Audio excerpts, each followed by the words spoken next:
सभी भाइयों बहनों को सादर प्रणाम। और नौजवान क्रांति का अगला एपिसोड। देश युद्ध से गुजर रहा है और हम में से कुछ लोग अपनी वही पुरानी हरकतें कर रहे हैं। कल मैंने देखा इंदौर में एक वीडियो इंदौर से आया। राहत इंदौरी साहब भी बड़े दुखी रहे। उन्होंने कहा मेरा सर जो है वो शर्म से झुक गया जब हमारे शहर के लोगों ने डॉक्टरों को, नर्सों को दौड़ाया। सर ये 2-3 मोहल्ले के लोग जो हमारी सेवा कर रहे हैं ना, डॉक्टर, पुलिस, यही है भगवान का रूप। ये डॉक्टर जो है, अगर भगवान ना करे, अल्लाह ना करे, मालिक ना करे कि आप कोरोना के शिकार हो जाए, तो संभावना यह है कि आपके अपने घर के लोग आपको छूट नहीं टच करेंगे। करेंगे कौन? ये डॉक्टर्स। ये अपने जान की बाजी लगा रहे हैं सर।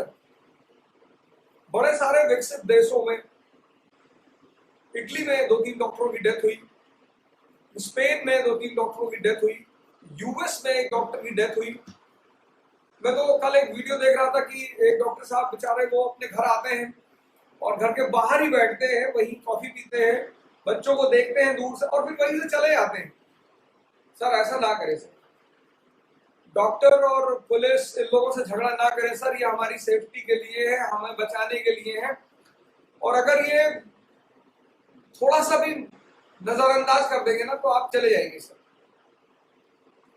इस बीमारी का किसी धर्म से कोई भी लेना देना नहीं है। और मैं बड़ा खुश हूं कि हमारे बहुत सारे दोस्तों ने, जैसे मुस्तकीम बेग साहब ने एक बड़ा अच्छा पोस्ट डाला, आज मैं उसको शेयर भी किया मैंने उसे, कि वो किसी भी धर्म के जाहिल हो वो जरा बच कर रहे, क्योंकि ये बीमारी किसी धर्म को देखेगी नहीं। रोशन आलम साहब है आसाम से, उनको मैंने उनका पोस्ट देखा, बड़ा अच्छा पोस्ट डाला उन्होंने कि इस खतरे की घड़ी में सबको एक होना चाहिए। अब तबलीगी जमात के बारे में तो मैं ज्यादा कुछ नहीं कहूंगा, लेकिन मैं कहूंगा कि वो कनिका कपूर की मानसिक स्थिति और उनकी, वो तबलीग के लोग काफी ऊंचे स्थान पे हैं, आलिम लोग हैं, पढ़े लिखे लोग हैं, और कहते हैं ना बड़े लोगों की गलती माफ करने लायक नहीं होती। जो आनंद विहार बस अड्डे पे आए थे वो अनजाने में आए थे, मजदूर लोग थे, उनको हम दोष नहीं दे सकते सर। किसी दूसरे की गलती को हम अपनी गलती छुपाने का बहाना नहीं बना सकते। खैर, मैंने आज ये डिसाइड किया है कि हर स्टेट में मैं एक आदमी को अपॉइंट करूंगा। जैसे बंगाल में चंद्रदीप सरकार है, बहुत अजहर है, कश्मीर में डॉक्टर भूपेंद्र सिंह जम्मू में है, तो हरियाणा में मैंने 1-2 लोगों को निकाला। ऐसे मैं आज सुबह बैठकर पूरा एक खाका बना रहा था कि हिंदुस्तान के हर स्टेट में मैं 2-2, 3-3 लोगों को बाहर निकालूंगा और उनको उनकी स्टेट की जिम्मेदारी रहेगी कि वो अपने स्टेट को संभालेंगे। ठीक है सर, चुनौतियां छोटी मोटी आती रहती, कोई घबराने की बात नहीं है। मेरा कहने का मतलब यह है कि जिस तरह से केसों की संख्या बढ़ रहे हैं कि दूसरे हफ्ते में 2000 केस पहुंच चुके हैं सर, ये 10,000 पहुंचेंगे तो बहुत खतरा होगा। और अगर ये 1 लाख पहुंचे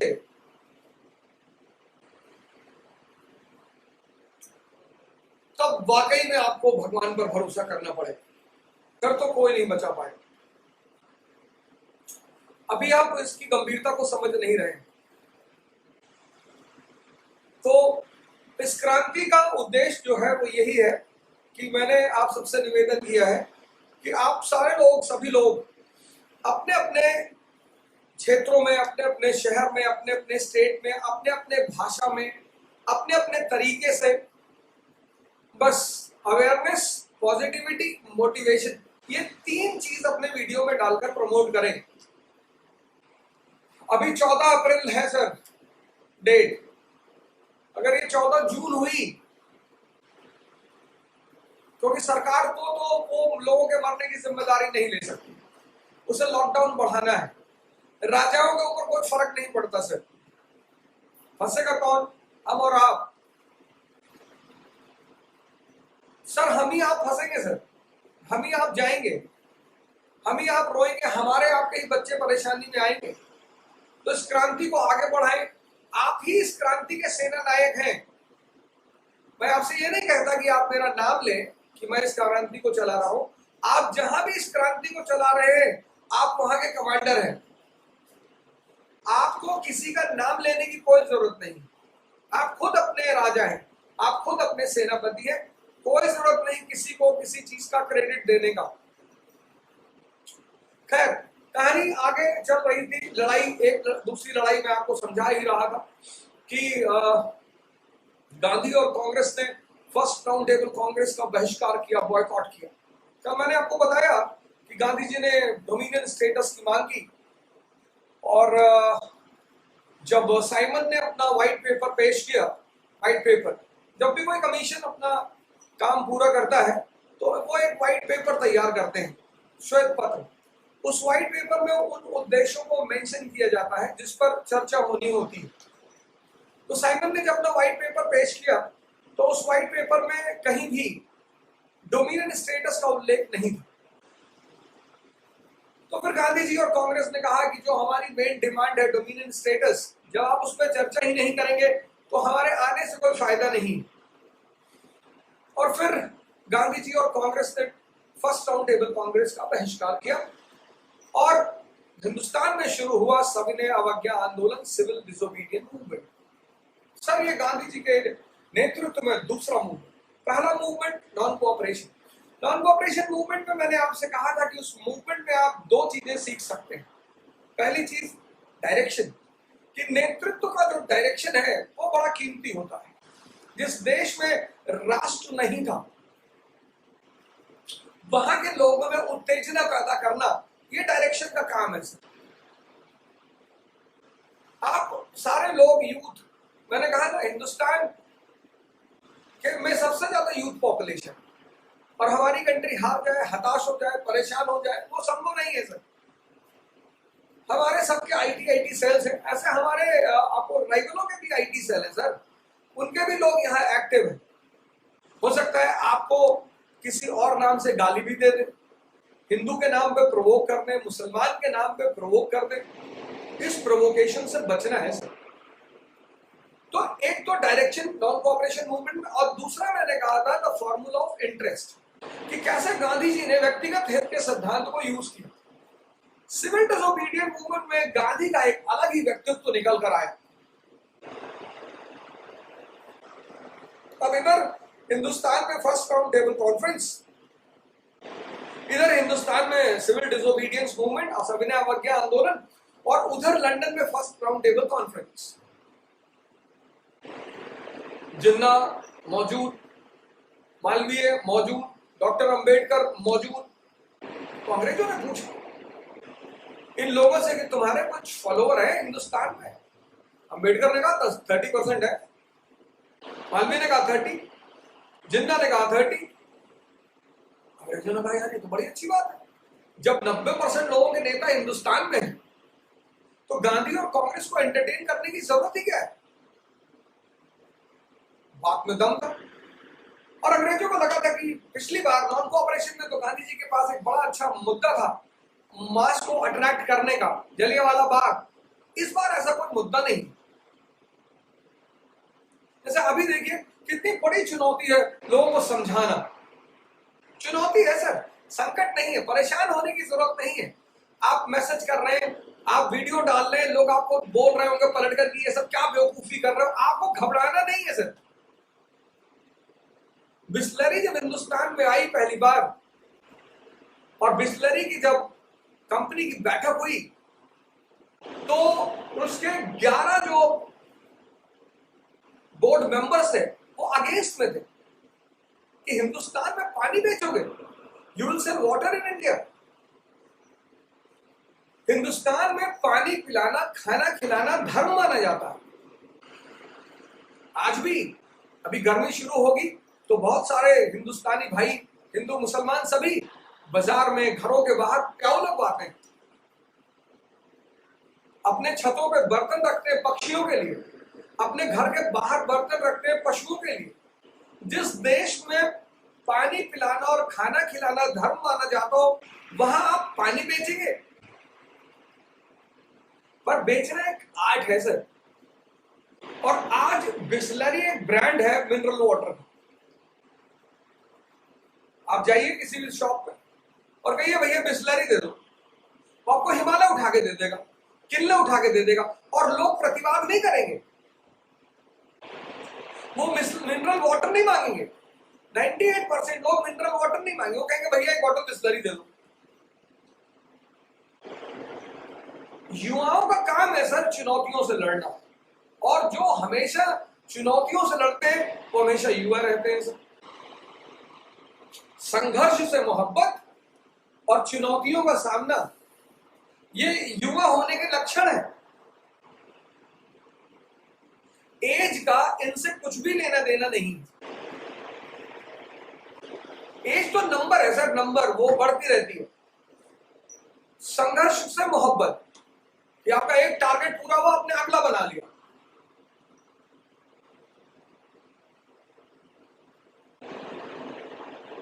टारगेट एक नहीं कि बस आईएएस बन जाए, मिनिस्टर साहब की बेटी से शादी हो जाए, 2 चिंटू पिंटू बच्चे हो जाए और अपनी बीवी को लेकर मैं स्विट्जरलैंड घूमने जाऊं। ये सब गोल नहीं होता लाइफ में सर, ये सब बड़ी छोटी छोटी बातें हैं, इनका कोई वजूद नहीं है। और जो ऑड में खेलना जानते हैं, ऑड में, विषम परिस्थिति में, आपकी योग्यता कहां झलकती है? जब आप विषम परिस्थिति में खेलते हैं, जब चारों तरफ लोग कहते हैं नहीं हो पाएगा और तब आप करके दिखाते हैं, उसको बोलते हैं योग्यता। बीरबल पंडित महेश दास जब अकबर के दरबार में पहली बार आए तो आम आदमी का राज दरबार में आना अलाउड नहीं था मध्य का, सिर्फ शाही जो वर्ग के लोग थे, जो रॉयल ब्लड होते थे, वही दरबार में रहते थे। बीरबल आम परिवार से थे और अकबर प्रभावित थे बीरबल से, महेश दास से, पंडित महेश दास। तो अकबर बीरबल को अपने कोर्ट में शामिल करना चाहते थे, लेकिन फिर वो शाही वर्ग के लोगों को बड़ा धक्का लगा कि आम आदमी को सरकार आप दरबार में बिठाने जा रहे। अकबर समझदार आदमी था, बहुत समझदार था, महान कहा ही गया उसको, अकबर महान। कल मैंने एक पोस्ट डाली मोदी जी को संबोधित करते हुए कि मोदी जी, अकबर ने, अब्दुल नबी मौलाना थे, मौलाना बहुत मानता था अकबर, उन्हें उनकी चप्पल उठाकर लाता था दरबार में, और अकबर सम्राट था, नेता नहीं था कि वोट चाहिए था उसे। लेकिन अब्दुल नबी ने अकबर के खिलाफ फतवा जारी कर दिया, उसने अब्दुल नबी को उड़ा दिया। जहांगीर, शेख अहमद सरहिंदी, इन्होंने आके जहांगीर से कहा कि मैंने सपना देखा और मेरे सपने में जिब्राइल साहब आए। जैसे हिंदुओं में गणेश जी हैं, ऐसे इस्लाम में जिब्राइल साहब है। मेरे सपने में जिब्राइल साहब आए और जिब्राइल साहब ने मुझसे कहा है कि मैं तुमसे कहूं कि हिंदुस्तान को दारुल इस्लाम बनाओ। दारुल हर्ब है, काफिरों का देश है सर। पूरी दुनिया में अगर आज मुसलमान होंगे तो 150 होंगे मुसलमान जिनके पास ईमान होगा। बहुत बड़ी चीज है मुसलमान बनना सर, इतना आसान बात नहीं है, इतना आसान काम नहीं है मुसलमान बनना। मस्जिद में अल्लाह की याद आए, अच्छी बात, लेकिन अगर बियर बार में आप खड़े और वहां सिर्फ अल्लाह की याद आए तो ईमान है। ईमान बहुत बड़ी चीज है सर, इतनी छोटी चीज होती तो सब हो जाते, बहुत बड़ी चीज है, छोटी मोटी बात ही नहीं है सर। मैं समझता हूं इस बात को, बहुत बड़ी चीज है ईमान लाना, अरहत होना, एनलाइटेंड होना, बुद्ध होना, नानक होना, ये सब बहुत बड़ी बात है। शेख अहमद सरहिंदी को जहांगीर ने 12 साल जेल में रखा सर, उसके पोते ने औरंगजेब को बर्बाद किया। भिंडरवाले इतने बड़े संत थे, बड़ा अच्छा काम कर रहे थे वो। मैं भिंडरवाले संत की बड़ी सारी बातों से मैं खुद बड़ा प्रभावित रहा जब मैंने उनके बारे में पढ़ा। बारात में किसी व्यक्ति को 11 आदमी से ज्यादा ले जाने की अनुमति पंजाब में नहीं थी। वो व्यक्ति कहता था कि आप लड़की के पिता पे कंधे पे भार नहीं डालेंगे, 11 आदमी से एक आदमी ज्यादा नहीं जाएगा, और 12 गया तो निकला। कितना बढ़िया काम कर रहा था भिंडरवाल। बाबा रामदेव कितना बढ़िया काम कर रहे थे सर, सुबह 5 बजे उठाते थे, मुझे तो याद है 5 बजे उठाते थे। उनके चक्कर में कितनी सारी बीमारियां खत्म हो गई, कितनी सारी, मतलब उन्होंने जितना एहसान किया हिंदुस्तान और दुनिया पर और हम पे, उनके बताए हुए बड़े सारे रास्ते इतने प्यारे हैं कि बड़ी बड़ी मुसीबतों से लोगों को बाहर निकाल रहा है, लेकिन सरकार ने उनको भी नहीं बख्शा। आप संत हैं, उलेमा है, मौलाना है, पादरी है, आपकी इज्जत है, पर आप सरकार और संविधान से बढ़कर नहीं है। और कृपया करके फेसबुक पर यह मत डालिए कि कनिका कपूर और तबलीगी जमात की गलती बराबर है। कनिका कपूर गाने वाली है सर, सिंगर है बेचारी, ये आलिम लोग हैं, पढ़े, इनकी गलती ज्यादा है, इन्हें माफी मांगनी चाहिए इस बात। और किसी भी गलत आदमी को डिफेंड करके, जैसे आज रामनवमी में कहीं रामनवमी में जुलूस निकला तो मैंने पोस्ट डाला है कि रामनवमी का रथ यात्रा निकालोगे तुम्हारी शव यात्रा निकल जाएगी। गलती कोई भी करे सर, मैं आपसे पहले दिन से कह रहा हूं, इस वक्त हमारा सिर्फ एक ही काम है, इस युद्ध में भागीदारी, मुल्क को बचाना, मुल्क के लोगों को बचाना।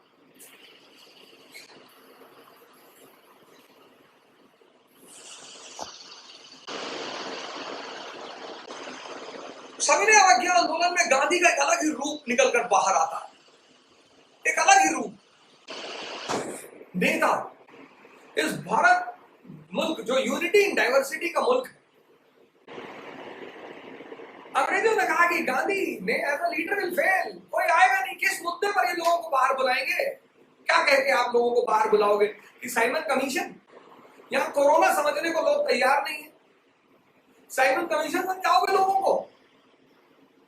अंग्रेजों को विश्वास था, ब्रिटिश सरकार को विश्वास था कि ना, गांधी जी इस बार लोगों को बाहर नहीं ला पाएंगे और Gandhi ji as a leader fail कर जाएंगे। लेकिन गांधी है। और फिर उन्होंने वही सिद्धांत लगाया, व्यक्तिगत हित का सिद्धांत, और पहला स्टेप जो उन्होंने उठाया वो था नमक सत्याग्रह, सॉल्ट सत्याग्रह। मैं बीरबल की कहानी बीच में छोड़ आया था, उसे मैं पूरा कर दूं कि योग्यता जो है, योग्यता, समझदारी जो है, तो बीरबल जब अकबर से मिलने आए पंडित महेश दास, तो मैंने कहा कि वो शाही वर्ग जो दरबार में बैठा था वो नहीं चाहता था कि बीरबल दरबार में बैठे, विरोध किया लोगों ने। अकबर ने पूछा अपने शाही दरबारियों से कि कोई रास्ता है? तो मुल्ला तो प्याजा लगा कि साहब रास्ता तो है, मैं इनसे सवाल करूंगा, अगर ये मेरे सवाल का जवाब दे दें तो ये दरबार में बैठ सकते हैं। अकबर ने बीरबल की तरफ देखा कि हाँ पंडित जी क्या कह रहे हैं? बोले सरकार मैं दूंगा सवाल का जवाब। तो मुल्ला तो प्याजा ने बीरबल से पूछा कि बीरबल ये बताओ कि मेरे दिमाग में क्या चल रहा है। अब ये कौन सा सवाल है, मैं कैसे बता सकता हूं आपके दिमाग में क्या चल रहा है? पर समझदार जो व्यक्ति है ना, समझदार,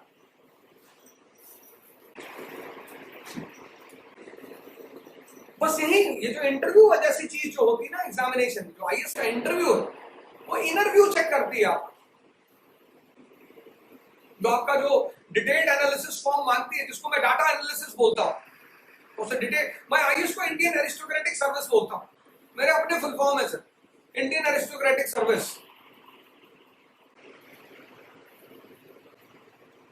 तो बीरबल ने कहा कि सरकार मुझे पता है आपके मन में क्या चल रहा है, आपके मन में चल रहा है कि अकबर अमर हो जाए,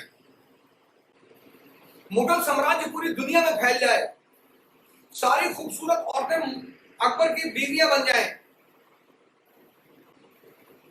और अकबर कयामत तक राजा रहे। मुल्ला दो प्याजा मुस्कुराने लगा। अकबर ने पलट कर देखा मुल्ला दो प्याजा की तरफ कि हाँ मुल्ला ये सही कह रहा है। बोले सरकार एकदम सही कह रहा है, मैं यही सोच रहा था। ये है समझदारी, ये है विषम। जब आप विषम परिस्थितियों में खेलते हो, विषम, टफ, ऑड,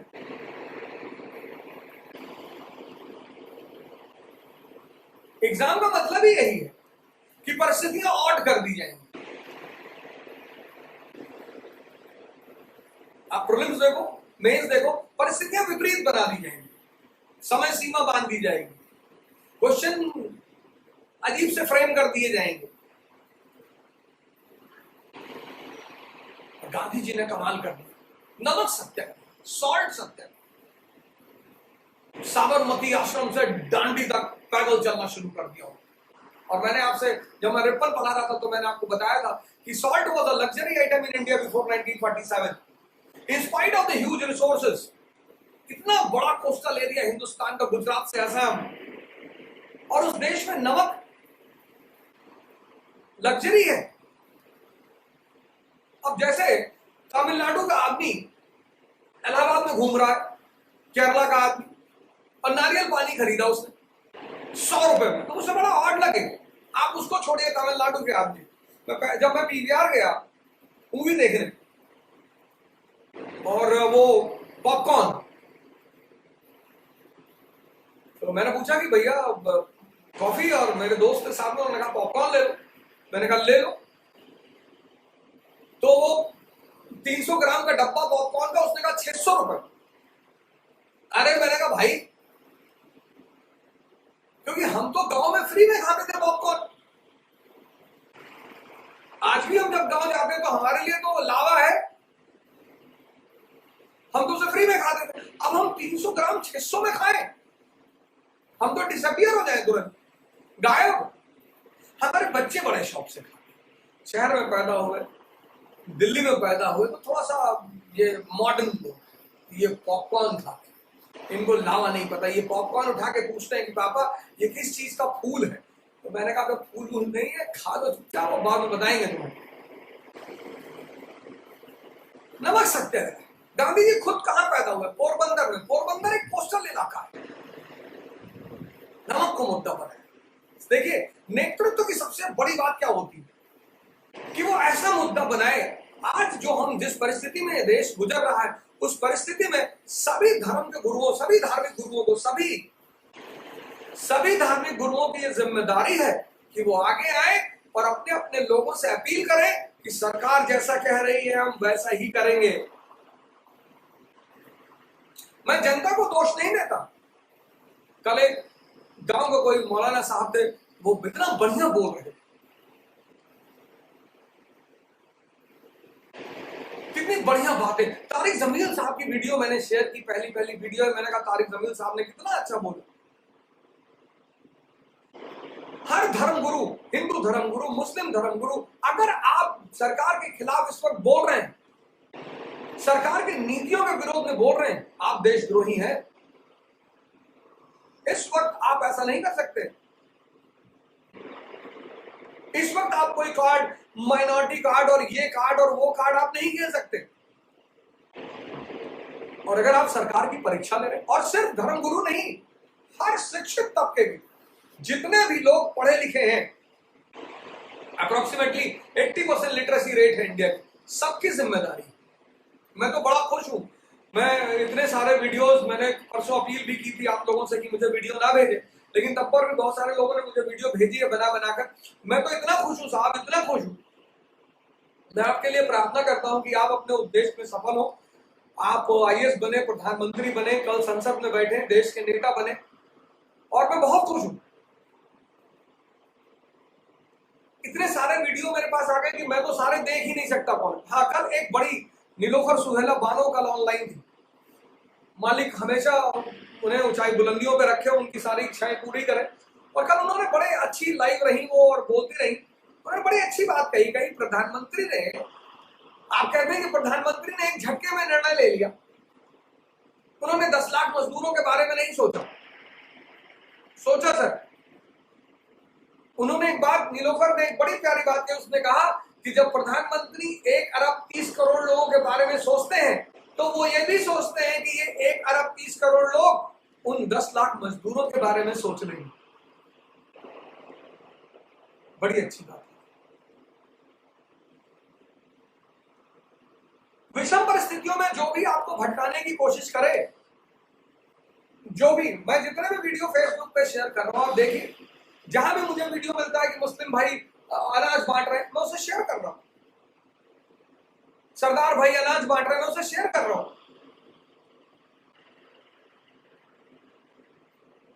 वो इंदौर वाला वीडियो मैंने उसे शेयर किया। वो हमारी मुसलमान बहनें जो कह रही कोरोना तो कुरान से आया, मैंने उसे भी शेयर किया है, इसलिए कि हमारी बहनों को समझाओ। मैं उन्हें दोष नहीं देता हूं, वो नहीं समझ पाई होंगी, किसी ने उन्हें उल्टा सीधा बताया ही होगा। अल्लाह ने भेजा है, अल्लाह ने भेजा है तो ईरान में, हाँ, वो कुरैशी कॉमेडियन, मालिक उसको भी बुलंदियों पे रखे। उसने क्या वीडियो बनाकर भेजा, क्या वीडियो बनाकर उसने सबसे अपील की। वो लेडी उससे कहती कुरैशी से कि नमाज पढ़ने वालों को कोरोना नहीं होता। उसने बड़ा अच्छा जवाब दिया कि ईरान के लोग भी नमाज पढ़ते थे। गाय,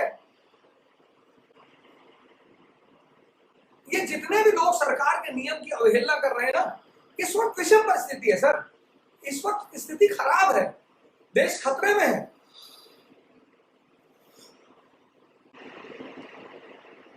तो गांधी जी ने नमक को मुद्दा बनाया। अब नमक सांप्रदायिक मुद्दा नहीं है।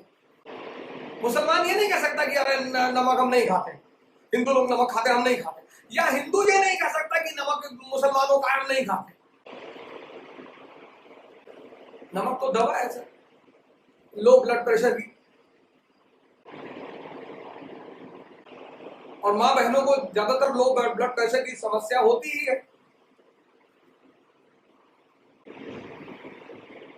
फिर गांधी जी ने आंदोलन शुरू किया।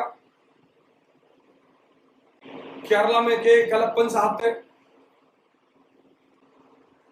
तमिलनाडु में एक जत्था खड़ा हुआ, असम में एक जत्था खड़ा, पूरे कोस्टल एरिया में नमक सत्याग्रह। लेकिन अब पूरा भारत कोस्टल तो है नहीं, बड़े सारे एरिया जो नॉन कोस्टल है। तो बिहार में चौकीदारी टैक्स को मुद्दा बनाया गया, असम में कार्लाइल सर्कुलर को, यूपी में no revenue no tax campaign, व्यक्तिगत सिद्धांत, लेकिन नमक सत्याग्रह आकार मचा दिया उस आदमी ने इस देश में, पूरा देश जलने लगा। अंग्रेजों ने बुलाया मालवीय, अंबेडकर और जिन्ना को, ये क्या हुआ हिंदुस्तान में? तुम लोग तो कह रहे थे कि 90% हमारे फॉलोअर। अरे साहब, इसीलिए हम इसको बाबा कहते हैं, ये व्यक्ति कभी भी कुछ भी कर सकता है साहब। तो लोग पैदल भेजेंगे तुम लोग को, यहां से सिल्क रूट पे छोड़ देंगे और वहां से पैदल भेजेंगे तुम लोग। अंग्रेजों को सविनय अवज्ञा आंदोलन में एक बात का एहसास हो गया कि जो रामलीला ब्रिटेन में हो रही है, राम तो है ही नहीं, और राम के बिना रामलीला का कोई फायदा नहीं।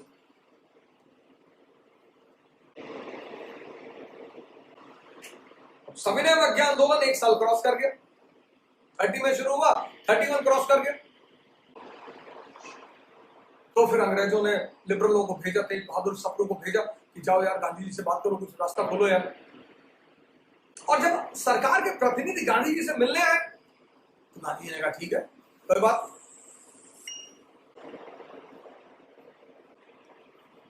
हम बात करने के लिए तैयार हैं।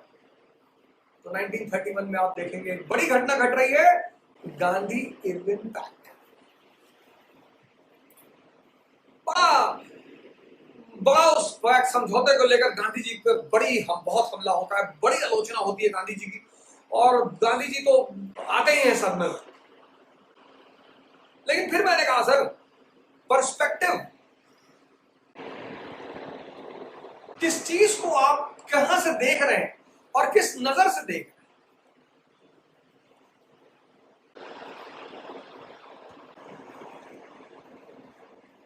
जैसे मैं तो मौलाना साहब से यह आशा करता हूं कि वो देश के सामने आते, अपने लोगों से कहते कि बाहर निकलो और अपील करो, देश खतरे में।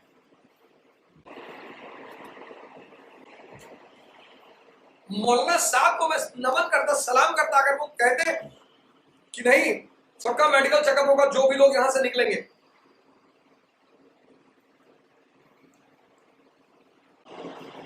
आप इतने बड़े आलिम हैं, पढ़े लिखे हैं, समझदार हैं, धर्म का ज्ञान है आपको,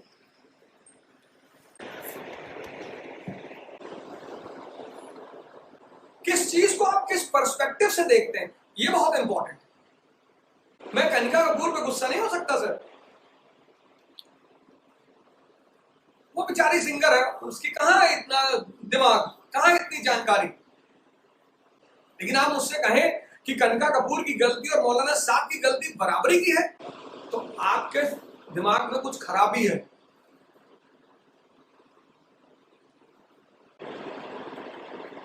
आपके दिमाग में कुछ समस्या है, उसको सुधारिए। और अननेसेसरी डिफेंड मत करिए। और मैं आपको एक बात और बता दूं कि ये जो विदेशी एजेंसियां हैं, पाकिस्तानी, चाइनीज और बहुत सारे इस देश में जो स्लीपर सेल में है, वो सारे शामिल हैं इस वक्त। वो आपको भटकाने की कोशिश करेंगे सर, कर ही रहे हो। वो भटकाने की कोशिश करेंगे, वो कर रहे हैं। उनसे बचना है, डिमोरलाइज बिल्कुल नहीं होना है, लड़ाई चलते रहने चाहिए।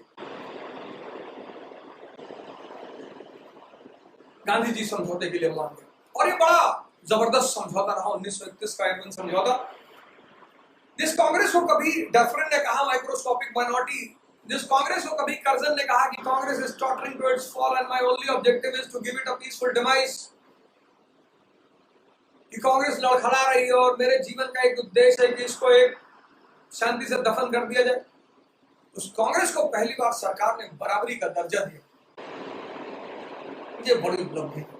हालांकि बाकी सारे पहलू निराशाजनक रहे, क्योंकि सरकार आंदोलन शुरू किस मुद्दे पे हुआ? Dominion status. सरकार अभी भी डोमिनियन स्टेटस के मुद्दे पर बात करने को तैयार नहीं थी। इससे लोगों में बड़ी निराशा है। अब आप किसी की शादी में गए बारात में, और लड़के की तरफ से आप बारात में गए और लड़के के ससुर ने लड़के से कहा है कि हम तुमको 5 करोड़ रुपया कैश देंगे और एक BMW देंगे और गोवा में 2 बंगला देंगे और 5 किलो सोना देंगे। लेकिन जब आप बारात में वहां पहुंचे तो लड़के के ससुर ने कहा कि देखो भैया, एक टाटा की हैरियर ले लो और 50 लाख रुपया कैश ले लो, बस इससे ज्यादा नहीं दे पाएंगे। और फिर लड़के ने डंडा उठाया और पंडाल तोड़ना और खाना फेंकना शुरू किया। अब आप भी उसके साथ शामिल हैं और आप जब ये बवाल कर रहे हैं तब तक लड़की बाहर आई, उसने लड़के को अंदर बुलाया और 5 मिनट बाद लड़का बाहर आके कहता है कि नहीं, मैं शादी के लिए तैयार हूं, मैं इसी शर्तों पे शादी के लिए तैयार हूं। तो आपको बुरा लगेगा कि जब इसी शर्त पे शादी करनी थी तो इतना बवाल क्यों कराए? तो हिंदुस्तान के लोगों को बुरा लगा कि जब बिना डोमिनियन स्टेटस के बात करना ही था तो पहले ही चले जाते। निराश हुए लोग। गांधी जी ने वादा किया था कि मैं नमक कानून खत्म कराऊंगा, सबको नमक बनाने की अनुमति मिलेगी। सरकार ने उसको भी मना कर दिया। कुछ ट्राइबल लोगों को मिली थी अनुमति बनाने की, वो और निराशा वाली बात रही। जितने राष्ट्रवादियों की संपत्तियां जब्त हुई थी आंदोलन के समय, सरकार ने दिया, लेकिन बुलेट के बदले साइकिल दी। थाने में नहीं जाने, थाने में कोई भी लिविंग नॉन लिविंग चीज थाने में अगर जाती है, आप देखिए पुलिस थाने में जाने से लोग बहुत डरते हैं और जरूरी भी है डरना। आप सिनेमा हॉल जाते हैं ना तो सोच के जाते हैं मजा आएगा, लेकिन थाने में वहां जरूरी है डर। तो थाने में कोई भी चीज अगर जाती है, लिविंग और नॉन लिविंग, तो सही सलामत वापस नहीं आती। मान लीजिए जिंदा इंसान गया तो हाथ ऐसे टेढ़ा हो गया, एक आंख ऐसे टेढ़ी हो गई, तो उससे दूसरे लोगों को मैसेज मिलता है कि अच्छी जगह नहीं, वहां मत जाए। मान लीजिए आपकी कार उठा ले गए, मारुति स्विफ्ट उठा ले गए पुलिस वाले, आप दूसरे दिन लेकर आए, उसमें नैनो की पहिया लगी हुई, वो जरूरी है सर,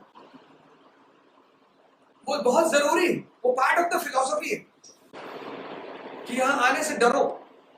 और जो सबसे बड़ा निराशा की बात रही वो ये कि सरकार ने क्रांतिकारियों की फांसी पर समझौता नहीं किया।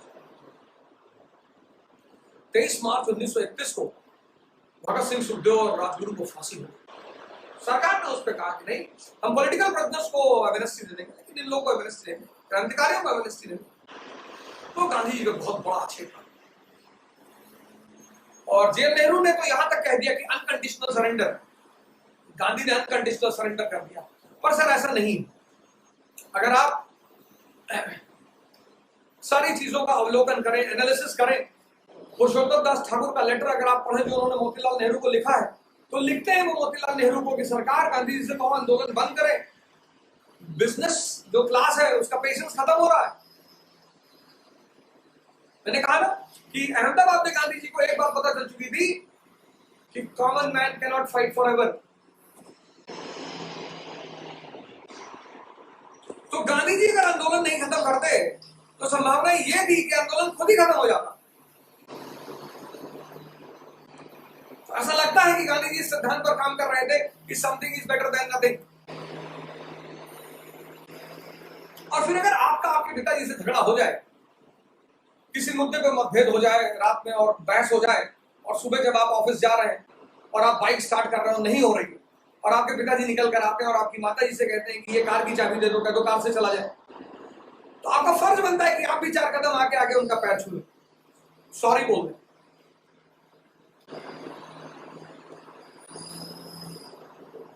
अगर आपने चाबी लेकर नचा के फेंक दी तो संभावना यह है कि वो आदमी आपको पीट के घर से बाहर फेंक दे। जब बड़े और छोटे में संघर्ष होता है, और अगर बड़ा 4 कदम आगे बढ़ता है तो छोटे को 8 कदम बढ़ना चाहिए। तो अगर सरकार गांधी जी से समझौते की बात कर रही है तो गांधी जी को उस बात पे सम्मान करना चाहिए। और फिर Gandhi ji second round table attend करने जाते हैं लंदन। अब राउंड टेबल कॉन्फ्रेंस भी एक ड्रामा ही था अंग्रेजों का।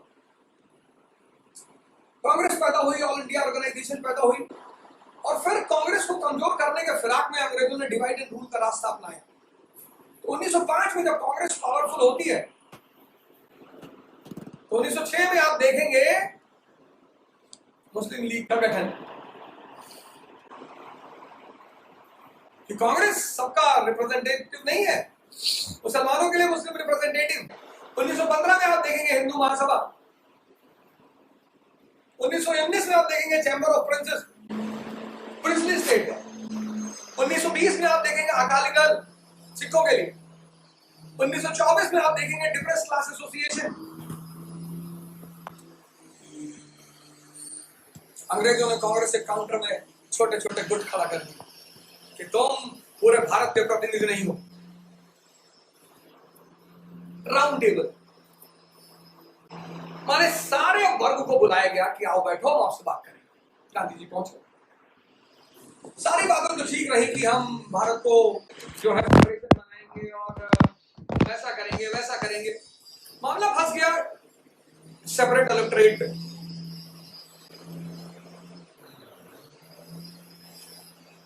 पीएम था रैमसे मैकडोनाल्ड, उसने गांधी जी से कहा कि कितने भाई हो? गांधी जी ने कहा 4 भाई। बोले कौन कौन? बोले हिंदू मुस्लिम सिख ईसाई। हाँ, बोले यही तो प्रॉब्लम, यही तो डॉक्टर अम्बेडकर रो रहे हैं कि आप इन्हें भाई नहीं मानते। अरे बोले साहब ये तो जिगर का टुकड़ा है। बोले ड्रामेबाजी बंद करो, जिगर का टुकड़ा है, पिछले 2000 साल से तुम लोग इनको परेशान करो, जिगर का टुकड़ा है। तो हम भारत के गार्जियन के रूप में इनको सेपरेट इलेक्टोरेट देना चाहते हैं। अरे गांधी जी ने कहा कि ये जहर अब दोबारा नहीं, एक को तो तुम पहले ही दे चुके हो और उसका परिणाम हम देख रहे हैं, पाकिस्तान की मांग उठ रही है।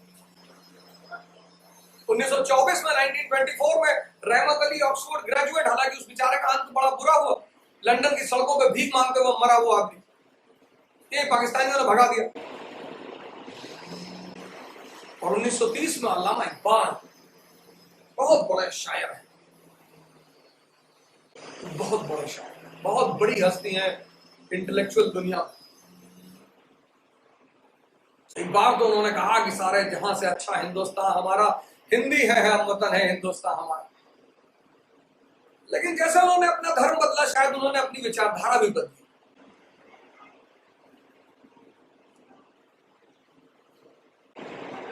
अरबो चीन हमारा, हिंदुस्तान हमारा, मुस्लिम है हम वतन है।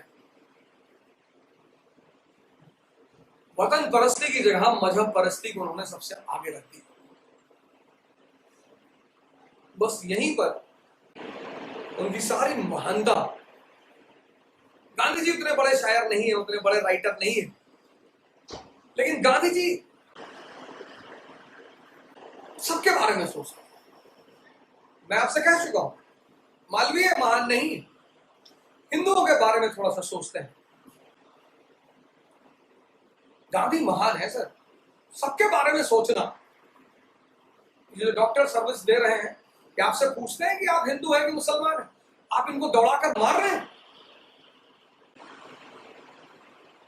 अगर धरती पर भगवान का रिप्रेजेंटेटिव के रूप में कोई मौजूद है तो वो है डॉक्टर। और आप इंदौर की वीडियो देखिए, किस तरह से आप पत्थर फेंक कर मार रहे हैं और दौड़ा रहे हैं उन्हें, और आप पकड़ लेते तो उन्हें मार ही डालते।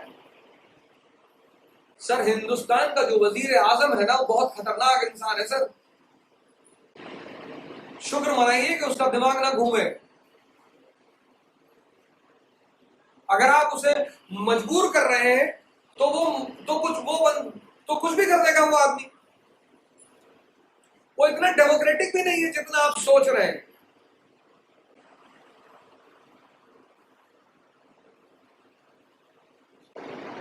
आप अगर चाहते हैं तो फिर भगवान की मर्जी।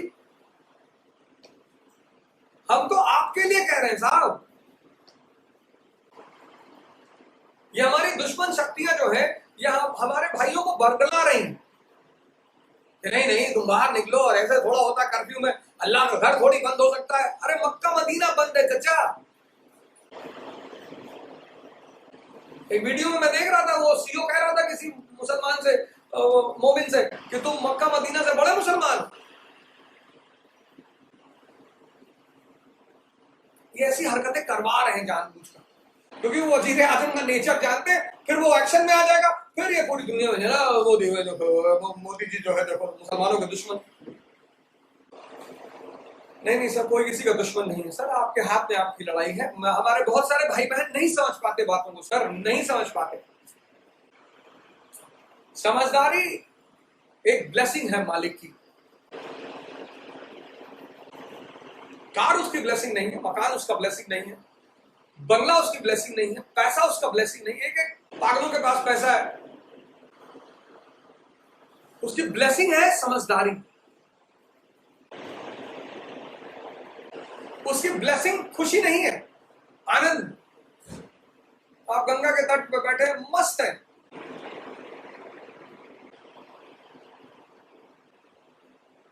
हो सकता है आप दुनिया के सबसे महंगे क्रूज में बैठे हो और आपको शुगर हो, डायबिटीज हो, और दुनिया के सबसे रईस आदमी होकर आप वहां का अच्छा खा नहीं सकते। उस क्रूज में बैठने से फायदा ही क्या है सर? भगवान की जो ब्लेसिंग्स है वो दो चीजें हैं सर, वो एक समझदारी है और एक आनंद, मस्ती आपकी।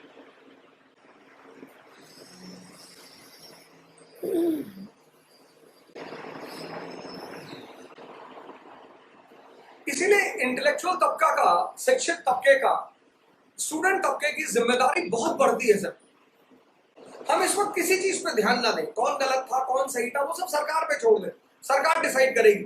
हम इस वक्त सिर्फ एक चीज पर ध्यान दें, युद्ध पर। सर मैं कह रहा हूं आपसे, अगर 14 अप्रैल से ये 14 जून हुआ ना तो रो देंगे सर आप लॉकडाउन में।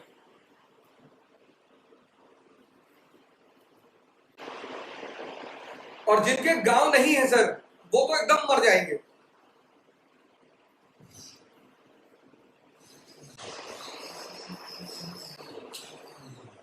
फूड इमरजेंसी होने जा रही है सर, हो जाएगी। जब कोई निकलेगा ही नहीं, सब्जियां कहां से होंगी, अनाज कहां से होगा। फाइनेंशियल इमरजेंसी तो होगी होगी, फूड इमरजेंसी हो जाएगी, सबको खाना नहीं मिलेगा सर। इसलिए समय रहते समझिए बात। गांधी जी ने कहा सेपरेट इलेक्टोरेट की बात दोहरा मुझे सुननी ही नहीं है, और उसी मुद्दे पर सेकंड राउंड टेबल कॉन्फ्रेंस से कांग्रेस और गांधी फिर वापस। लेकिन सेकंड राउंड टेबल में जाने से पहले एक और घटना घटी थी हिंदुस्तान में, कराची अधिवेशन 1931, जिसमें कांग्रेस ने एक नया गोल बनाया, पूर्ण स्वराज, कंप्लीट इंडिपेंडेंस। कि अगर हम जा रहे हैं वहां पे राउंड टेबल कॉन्फ्रेंस में, अगर हमें राउंड टेबल कॉन्फ्रेंस में कुछ भी नहीं मिला, सरकार ने हमारी कोई भी बात नहीं मानी, तो हमारा जो अगला गोल होगा वो पूर्ण स्वराज होगा। मामला खत्म हो गया सेकंड राउंड टेबल कॉन्फ्रेंस में। कांग्रेस गांधी जी वहां से वापस हो लिए। कांग्रेस और गांधी जी ने फिर से थर्ड राउंड टेबल कॉन्फ्रेंस का बहिष्कार किया। सबने अवज्ञा को जिंदा करने की कोशिश की, लेकिन फिर उसके बाद गांधी जी ने अपनी शक्ति को दूसरी दिशा में घुमा दिया, हरिजन आंदोलन। उधर राउंड टेबल कॉन्फ्रेंस खत्म हुआ तो अंग्रेजों ने लास्ट अंतिम दो प्रहार किया हिंदुस्तान पे, एक कम्युनल अवार्ड और दूसरा एक्ट ऑफ 1935। लेकिन जब तक कृष्ण मौजूद हैं वहां संग्राम में, जब तक कृष्ण अर्जुन का रथ चला रहे हैं, तब सुधार की संभावना ही नहीं। किसी भी कौम, किसी भी समाज, किसी भी देश का अस्तित्व तो इस बात पर ज्यादा निर्भर करता है कि उस देश में समझदार लोग कितने हैं।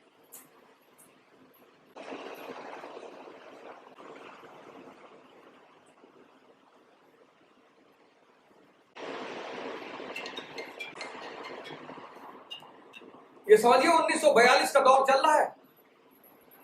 हम ही नेता हैं, हम ही सेना नायक हैं, हम ही कमांडर हैं, हमें ही लड़ना है। मैं आज एक लिस्ट बना रहा हूं भारत के सारे राज्यों की, और हर राज्य की जिम्मेदारी 2-2, 3-3 लोगों को दूंगा। ये राज्य आप संभालें, ये राज्य आप संभालें, ये राज्य आप संभालें, और कहानी को आगे बढ़ाना है। नौजवान क्रांति ऐसा नहीं सिर्फ कोरोना संकट तक ही चलेगी, अब तो ये जीवन पर्यंत चलेगी, क्योंकि चुनौतियां खत्म नहीं होंगी, चुनौतियां आती रहेंगी। मानव जीवन चुनौतियों से ही घिरा हुआ है। हमारे पास अपनी चुनौतियां हैं, अमेरिका के पास अपनी चुनौतियां हैं, स्वीडन के पास अपनी चुनौतियां। कोई ऐसा नहीं है जिसके पास चुनौती ना हो।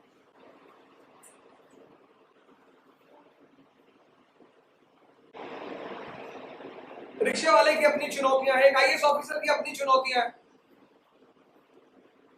रिक्शा वाला भ्रम में रहता कि बड़े लोग हैं, पैसा है, खुश है। कोई खुश नहीं है सर।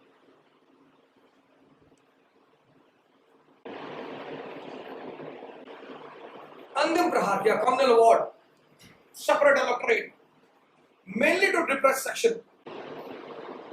अरे गांधी जी गिरा हुआ था, जेल में थे, उन्होंने कहा नहीं, मैं तो मानता ही नहीं इसको। और फिर गांधी जी ने फास्ट शुरू किया कि मैं इसके खिलाफ हूं। अंबेडकर साहब कुछ बोल नहीं रहे, तो गांधी जी ने कम्युनल अवार्ड के खिलाफ स्टेप लिया, क्योंकि उन्हें पता था कि ये सेपरेट इलेक्टोरेट इतनी खतरनाक चीज है कि पाकिस्तान बनाया सेपरेट इलेक्टोरेट। 1909 में इसका सीट बढ़ा, 1924 में ये प्लांट बना, स्प्राउट बना, 1930 में ये प्लांट बना, 1940 में ये ट्री बना, और 47 में इसने फ्रूट दे दिया पाकिस्तान। अंग्रेजों ने इसका ट्रायल कर लिया था सेपरेट इलेक्टोरेट का, कि मुसलमानों को दिया वो पाकिस्तान मांग रहे हैं, तो सिखों को दे दो ये खालिस्तान मांगेंगे, ईसाइयों को दे दो ये ईसाईतान मांगेंगे, दलितों को दे दो ये दलितिस्तान मांगेंगे, और इंडिया तानों में बढ़ जाएगा। Balkanization of India on the grounds of religion. अच्छा गेम खेला उन लोग पर। गांधी जी, मैंने कहा ना कि चक्रव्यूह कितना भी बना ले दुश्मन, अगर एक समझदार आदमी आपकी तरफ है तो चक्रव्यूह टूटेगा। तो गांधी जी ने श्री राजगोपालाचारी और राजेंद्र प्रसाद और मालवीय जी को भेजा अंबेडकर साहब को समझाने के लिए। अंबेडकर जी ने कहा कि नहीं, 2000 साल बाद तो हमारी जन लोगों को मौका मिला ऊपर उठने का, और मैं तो कोई बात नहीं सुन। ये लोग चले आए। तो गांधी जी ने कहा कि आप दिल्ली हवाई जहाज से ही जाना चाहते हैं ना? बोले हाँ। तो बोले स्पाइस जेट में जाइए या इंडिगो में जाइए, बात बराबर है, विस्तारा में चले आइए। आप ये चाहते ना कि दलित वर्ग का उत्थान हो? अंबेडकर ने कहा। तो बोले भाई रिजर्वेशन ले लो। आपका उद्देश्य क्या है, दलित का उत्थान? बोले हाँ। हाँ तो बोले रिजर्वेशन ले लो। और अंबेडकर बहुत महान आदमी,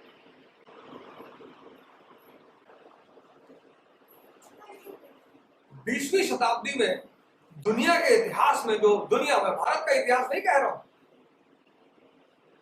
20वीं शताब्दी में दुनिया के इतिहास में जो एक पर्सनालिटी है वो है डॉक्टर भीमराव अंबेडकर साहब। मैं तो उस आदमी की डिग्रियां देखकर परेशान हूं।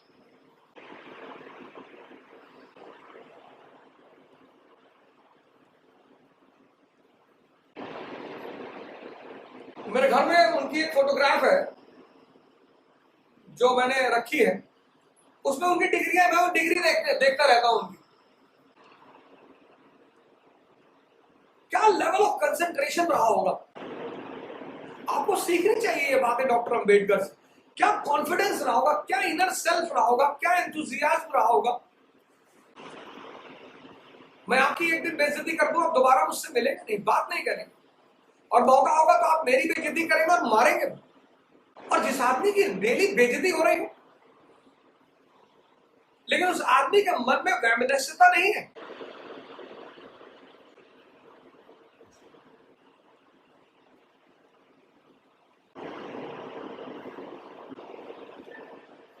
उनकी टाइटल अंबेडकर उनके ब्राह्मण टीचर से आती है। उन्हें ब्राह्मणों से कोई नफरत नहीं, उन्हें नफरत है ब्राह्मणवाद से। ये उनके अनुयायी जो चारों तरफ घूमते हैं, बहुत सारे मित्र हमारे, जय भीम, ब्राह्मणों ने हमारे साथ ये किया। अरे तुम भी तो वही कर रहे हो जो ब्राह्मण कर रहे थे। बुद्ध धर्म का वर्णन किया डॉक्टर अंबेडकर। बुद्ध को उन्होंने अपना आइडियल माना, क्योंकि बुद्ध एक ऐसे पैगंबर हैं जो भगवान की बात नहीं करते। डॉक्टर अंबेडकर की एक किताब है बुद्ध एंड हिज गॉस्पेल, उसे हर आदमी को पढ़ना चाहिए।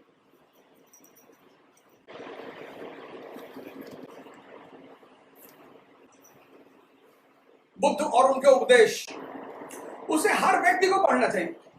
उन्होंने कहा कि मैं बुद्ध, उस्मान अली ने डॉक्टर अंबेडकर को 2000 करोड़ रुपए ऑफर किए कि आप इस्लाम वर्ण कर लीजिए। बोले मुझे इस्लाम से कोई दिक्कत नहीं, इस्लाम को किसी से कोई दिक्कत नहीं।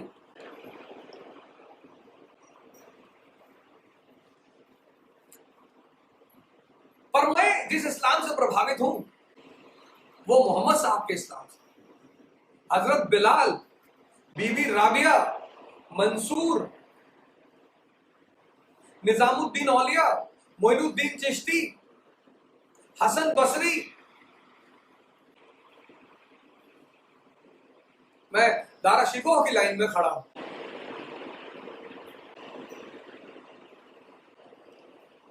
हम तो दारा शिकोह की गैंग वाले लोग हैं, तो औरंगजेब वाली गैंग से लड़ाई होगी ही होगी। वो गैंग तो चली आ रही है ना सर। रोया औरंगजेब, गिड़गड़ाया लास्ट में। उसका लेटर रखा हुआ है यही नई दिल्ली म्यूजियम में, पढ़िए जाकर।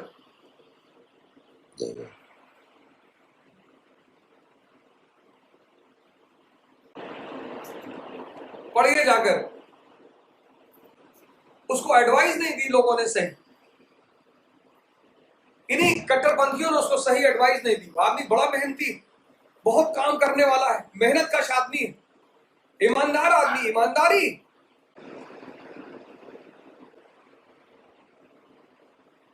ईमानदार आदमी, लेकिन डायरेक्शन सही नहीं, डायरेक्शन देने वाले लोग सही नहीं। औरंगजेब को गुरु गोविंद सिंह लेटर लिखते थे, उन लेटरों का नाम है जफरनामा, वो भी रखे। गुरु पत्र लिखते थे औरंगजेब को कि आप मुगल बादशाह हैं, आप कैसी कैसी बातें करते हैं।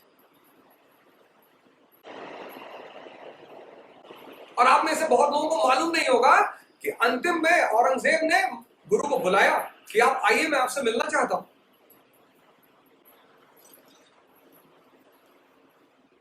और इतना सब होने के बावजूद गुरु गोविंद सिंह औरंगजेब से मिलने जा रहे थे, पर इससे पहले कि गुरु वहां पहुंचते औरंगजेब की डेथ हो गई।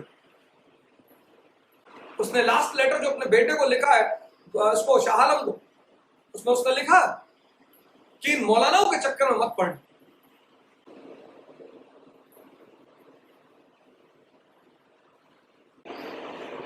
अकबर को देखो, मौलानाओं को कंट्रोल करके रखा, मौलानाओं को नहीं। रघुनंदन, नाम नोट कर लीजिए, रघुनंदन नादिया के एक ब्राह्मण थे, मौलाना नहीं, पुरोहित।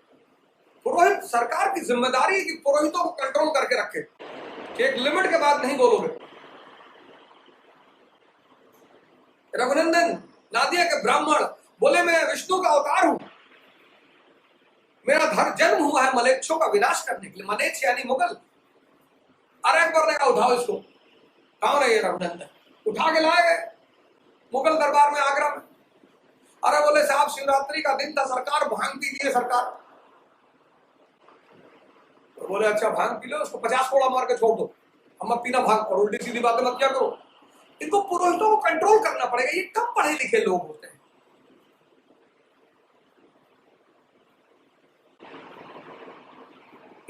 इनकी जो सोच होती है, इनकी जो सोच का दायरा होता है वो बहुत बड़ा नहीं होता। एक्सेप्शन हर जगह होते हैं।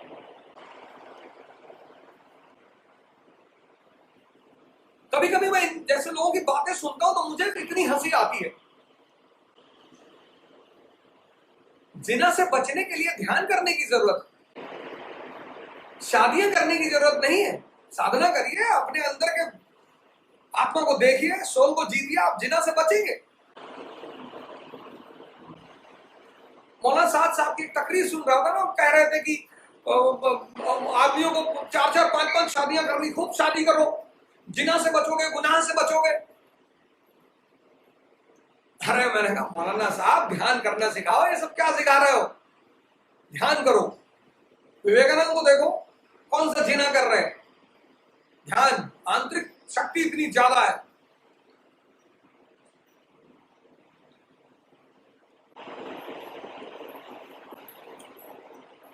हम तो सर जिंदगी भर, हमारी तो हालत ही अजीब सी रही। मैं स्कूल में था, मेरे स्कूल टाइम फ्रेंड्स मुसलमान, वहां भी कट्टरपंथियों से हिंदू लोग, मेरे जो क्लासमेट थे मुझसे नाराज रहते थे कि तुम हमेशा यार मुसलमानों का साथ लेते हो।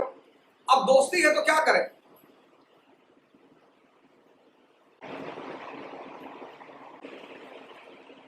और इस देश के मुसलमान इतने लॉयल हैं। वो अशरफ साहब की वीडियो मैंने आपको शेयर की, उनकी अम्मा का इंतकाल हुआ 4 दिन पहले, वो बेचारे तुरंत वापस लौट कर आए। सर इस देश में बदतमीज दोनों है, हिंदू मुसलमान। हम किसी को जनरलाइज नहीं कर सकते कि मुसलमान ऐसे हैं और हिंदू ऐसे हैं। पिछले साल आईएसआई के एजेंट पकड़े गए, 7 हिंदू हैं।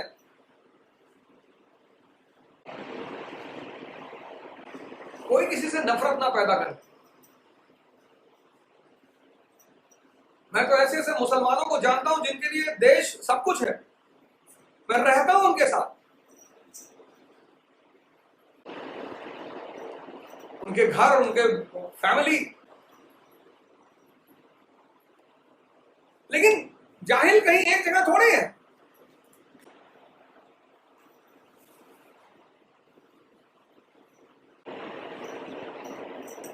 अब वो गौमूत्र और गोबर सभा कर रहे थे।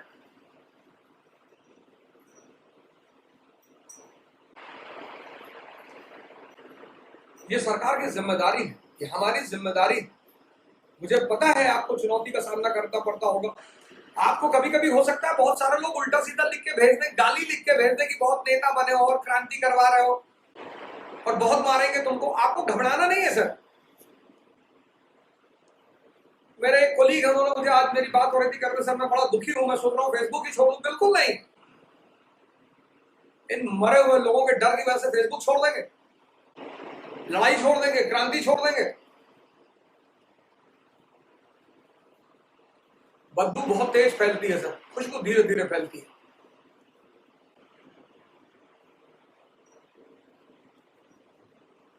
और मैं तो बहुत खुश हूं, मैं बड़ा आनंदित हूं कि मैंने जितने भी मेरे मित्र हैं, स्टूडेंट तो कोई मेरा है नहीं। बहुत सारे लोग लिखते हैं कि सर मैं आपका स्टूडेंट बेलगाम से, मैं आपका स्टूडेंट असम से। सर मेरा कोई स्टूडेंट नहीं, मैं कभी पढ़ा ही नहीं, मेरा कोई स्टूडेंट नहीं, मेरे मित्र हैं। आप इतनी मुझे इज्जत देते हैं कि आप कहते हैं मैं आपका स्टूडेंट हूं, वो आपकी महानता है। मैं तो एक्सीडेंटल टीचर हूं सर। जैसे लोग बोलते ना मनमोहन सिंह को एक्सीडेंटल प्राइम मिनिस्टर, ऐसे मैं एक्सीडेंटल टीचर हूं। अब वो उसकी मर्जी थी, बना दिया। मैं तो खुद अपने ऊपर हंसता रहता हूं, देखता रहता हूं। मैं तो खुद अपने से सवाल करता हूं कि अवध ओझा तुम कब के टीचर हो गए? लेकिन अब उसकी मर्जी है, वो कुछ भी करे। लेकिन मैं बहुत खुश हूं। मैं आपके परफॉर्मेंस से, मैं आप सभी लोगों का बहुत बहुत धन्यवाद करता हूं। मैं नमन करता हूं आप सभी लोगों को जो देश के इस महासमर में देश के साथ खड़े। भटकना बिल्कुल भी नहीं है। तबलीग ने क्या किया, किसने क्या किया और कौन, हमें उस सब चीजों, हाँ ठीक है आप फेसबुक पे पोस्ट कर रहे हैं वो एक अलग बात है, पॉजिटिव पोस्ट करिए। अगर आप मेरी पोस्टें उठाकर देखें, जहां भी मुझे थोड़ी सी भी पॉजिटिविटी दिखाई पड़ती मैं तुरंत उसको सेंड करता हूं। मैं ढूंढता रहता हूं पॉजिटिव पोस्टों को।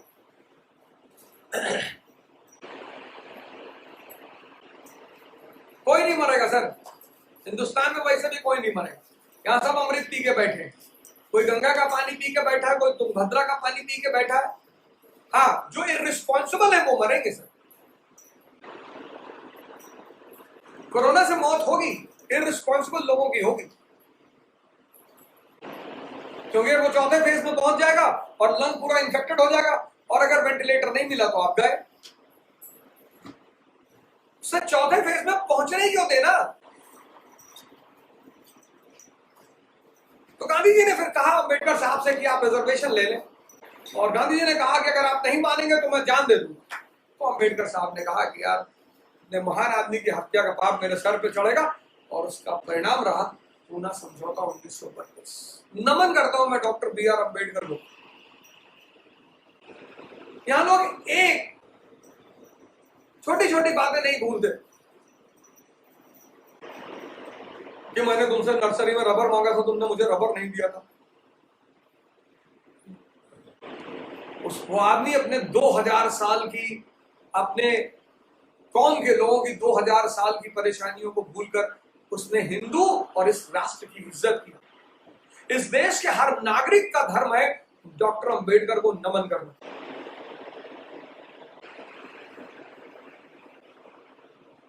उनकी 2 किताबें आप जरूर पढ़िए, एक रेवोल्यूशन एंड काउंटर रेवोल्यूशन, और एक बुद्धा एंड हिज गॉस्पेल। उनसे सीखिए, लड़ना सीखिए, उनसे पढ़ना सीखिए, उनसे जज्बा सीखिए उनसे। वो दलितों के नेता नहीं है, वो दुनिया में हर सप्रेस्ड आदमी के नेता है। पढ़िए ना उन्हें आप। कोई भी व्यक्ति डिप्रेशन का शिकार हो, उसको अम्बेडकर की बायोग्राफी पढ़ा दो, डिप्रेशन खत्म। कि इतनी चुनौतियां,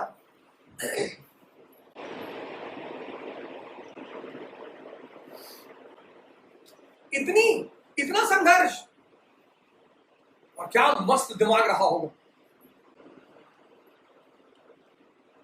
इकोनॉमी में डॉक्टरेट की डिग्री 2 जगह से, लंदन से, यूएस से।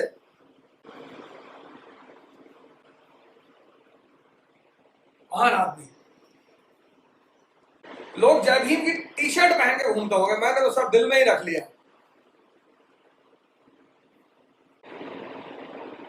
मैं देख रहा था एक वीडियो व्हाट्सएप पर, उनकी मूर्ति बना के उस पर दूध डाल रहे हैं। इसी सब चीज का तो वो मना करते थे बेवकूफ। उन्होंने कहा कि अगर तुम्हें इंसान से भगवान बनना है तो बुद्ध के साथ चलो, ध्यान करो, विपश्यना करो, कि तुम महान बन सको। इतने महान कि तुम्हें कोई झुका ना सके, तुम्हें कोई दलित ना कह सके। और अगर तुम उनकी मूर्ति बनाकर उनकी पूजा करोगे तो फिर उसी ब्राह्मणवादी परंपरा में आ गए। और कल यही ब्राह्मणवादी ये अंबेडकर की मूर्ति 50 साल बाद किसी मंदिर में रख देंगे, कह देंगे बुद्ध विष्णु के 11वें अवतार। फिर तुम पहुंच जाओगे मंदिर घंटी हिलाने के लिए। डॉक्टर अंबेडकर बहुत महान है, बहुत महान। हर व्यक्ति को उस आदमी को नमन करना चाहिए। उन्होंने हिंदू धर्म को बचाया, उन्होंने हिंदू राष्ट्र को बचाया। और गांधी ने पुणे समझो, तो गांधी की उपलब्धि तो है, गांधी से ज्यादा अंबेडकर की उपलब्धि। आज हम इस एपिसोड को यहीं पे खत्म करेंगे, कल इससे आगे बढ़ेंगे। क्रांतियां चलती रहनी चाहिए, क्रांति चलेगी सर, अब तो रुकेगी वैसे कि भी नहीं। लेकिन मैं आप लोगों को, मैंने कहा कि मैं आप में से जो जहां जहां कहें कृपया एक मुझे मैसेज डाल दें, मैसेंजर पे डाल दें कि उत्तर प्रदेश, बिहार, उड़ीसा और बंगाल, पंजाब, हरियाणा, आप चाहें तो मुझे एक 2 मैसेज डाल दें तो मैं आपको बता सकता हूं कि आपको क्या क्या करना है अपने तरफ इलाके में। बाकी मैं एक लिस्ट बना रहा हूं, कल तक फाइनल हो ही जाएगी। और जितने भी लोग इस बार आईएएस की परीक्षा दे रहे हैं उनको मैं एक नया तोहफा देने जा रहा हूं। बस 2 दिन रुकिए, फिर मैं आपको एक बड़ा अच्छा सा गिफ्ट देने जा रहा हूं। घबराने की कोई बात नहीं है, क्रांति चलते रहना चाहिए। आप कुछ कहेंगी? तो हमारी बेटी है, ये भी आपसे कुछ कहेंगी। और जय हिंद। नमस्कार सभी भाई बहनों को। तो मैं ये कहना चाहती थी कि आप दूसरों को नेगेटिव थिंग्स ना भेजें, बाहर मत जाइए। और मेरे फादर ने मुझे पढ़ने के लिए कभी नहीं कहा आप पढ़ने से महान नहीं बनेंगे, आप साधना करने से महान बनेंगे। जय हिंद। अब मेरी बड़ी बहन आपसे कुछ कहना चाहती है। नमस्ते सबको। आज मैं आप सबको एक कहानी सुनाने वाली हूँ, चींटी और ग्रास होपर। एक दिन की बात है। चींटियां ठंड के मौसम के लिए खाना जमा कर रही थी और वही ग्रास होपर्स मजे से बैठ के खा रहे थे। तो एक ग्रास होपर ने कहा कि चींटियों तुम क्या कर रहे हो? तो चींटियों ने कहा हम ठंड के मौसम के लिए खाना जमा कर रहे हैं। तभी ग्रास होपर ने कहा कि हमारे पास तो बहुत खाना है, हम ठंडियों के नहीं, ठंडी से जब तक गर्मी नहीं आ जाता तब तक हमारा खाना चलेगा। तो सारे ग्रासहोपर्स चींटियों का मजाक उड़ाने लगे। ठंड का मौसम आया और फिर ग्रासहोपर के पास खाने के लिए कुछ नहीं था। ग्रासहोपर्स ने कहा कि चींटियों ने तो बहुत सारा खाना इकट्ठा किया था, चलो हम लोग उनके अड्डे पे राज कर लेते हैं। तो ग्रासहोपर्स उनके जो मिट्टी के वो खोद के बनाते हैं वो उसमें चले गए और उनके खानों पे कब्जा कर लिया। चींटियां अपने घर से अपने दूसरे दोस्तों के घर पहुंच गई। तो अब दूसरी बार चींटियों ने अपना दूसरा अड्डा बनाया और एक जगह उन्होंने खाना जमा करने का नाटक किया, दूसरी जगह उन्होंने खाना जमाया ठंड के लिए। और टिंडे वहीं पर ग्रासहोपर्स वहीं पर खा के उनका मजाक उड़ाते रहे। तभी ठंड का मौसम आया और जैसे उन्होंने पिछली बार किया था वैसे ही उन्होंने इस बार भी किया और उनके घर चले गए। तब उनको पता चला वहाँ कोई नहीं था, सिर्फ कुछ पत्तियां और सूखी लकड़ियां थी। उन्होंने पूरी ठंड वही खा के बताई। फिर अगली बार से ग्रासहोपर्स ने भी चींटियों की तरह खाना जमा किया ठंड के लिए। तो मैं आप सबसे ये निवेदन करूंगी, इस कोरोना वायरस के वजह से आप कहीं जा तो नहीं पाएंगे, लेकिन घर का काम कीजिए। काम करने से आपके अंदर ताकत आएगी। आपको एक और बात बताती हूँ। एक अंकल थे, उनके पास छोटी सी गाय थी, तो वो उसको रोज उठाते रहते थे। जब वो पूरी अच्छे से बैल बन गई तब भी वो उन्हें उठा लेते थे। क्यों? क्योंकि वो उन्हें रोज उठाते थे हर एक दिन। तो मैं भी आपसे ये निवेदन करूंगी कि आप सब हर एक दिन काम करें और काम में व्यस्त रहें। ऐसे ग्रासहोपर्स की तरह बैठे ना रहें।